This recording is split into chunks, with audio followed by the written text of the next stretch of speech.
नमस्कार मंडळी, आज आपण भोपळ्याचे पराठे कसे बनवायचे ते बघणार आहोत. रेसिपी अगदी नेहमीसारखी साधी सिंपल आहे. चॅनलला सबस्क्राईब करा, लाईक शेअर करा. तरी इथं मी मिक्सरचं भांडं घेतले, त्याच्यात 9 ते 10 हिरव्या मिरच्या, 1 चमचाभर जिरे, अर्धा चमचा ओवा, 10 ते 12 लसणाच्या पाकळ्या, 1 चमचा भरून मीठ चवीपुरते, थोडंसं हिंग. हे मिक्सरमधून फिरून घ्यायचं आहे. मिक्सरमधून फिरून घेतलं, याचा ठेचा काढून घेतला आहे. आता इथं गव्हाचं पीठ 2 वाटी गव्हाचं पीठ घेतले आणि गव्हाचं पीठ चाळणीने चाळून घ्यायचं आहे. ह्याच्यामध्ये थोडीशी हळद, अर्धी वाटी तीळ आणि हिरव्या मिरचा ठेचा आणि थोडंसं दही टाकून घ्यायचे. दही जास्त आंबट नाही, कोथिंबीर टाकून घ्यायची. आता इथे एक भोपळा घेतलेला आहे आणि भोपळा शेंडा कट करून टाकायचं. हे अर्ध्यातून कट करायचं आहे, अर्ध्याचेच पराठे करायचे, तर अर्धा ठेवून द्यायचं आहे. हे भोपळा असा खिसणीने खिसून घ्यायचा आहे आणि ह्याच्यावरती साल बी घ्यायची. भोपळा मध्यम आकाराचा आहे, जास्त कवळा पण नाही आणि जास्त निबर पण नाही. पराठ्यासाठी भोपळा नेहमी असंच घ्यायचा. आता भोपळा खिसून झाला आहे, असं पीठ मळून घ्यायचं आहे आणि या पिठामध्ये अजिबात पाणी नाही टाकायचं, बिना पाण्याचंच पीठ मळलं हे असं.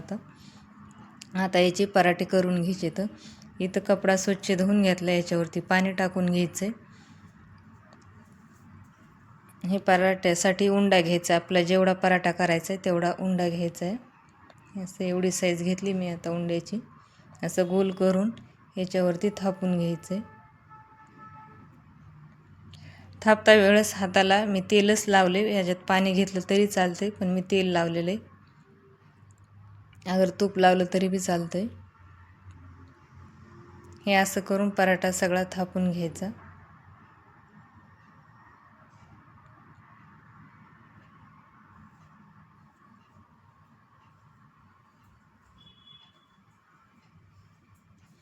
तवा आधीच गरम करायला ठेवला होता आणि याच्यावरती तेल टाकून घ्यायचं आहे सगळ्या बाजूनी. याच्यावरती पराठा असा टाकून घ्यायचा आणि थोडं हलक्या हाताने कपडा काढून घ्यायचा.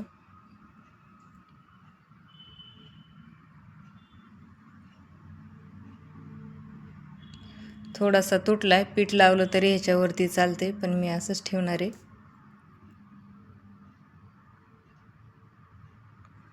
असं चमच्याने सगळीकडून तेल सोडून घ्यायचं ह्याच्यावरती. आता याची पलटी करून घ्यायची.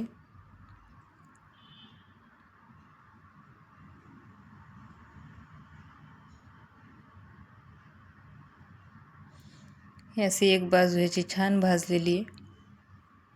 आता दुसरी बाजू बघू. तर दुसरी बाजू पण भाजली, पराठा तयार झाला. कशी वाटली रेसिपी कमेंटमध्ये नक्की सांगा.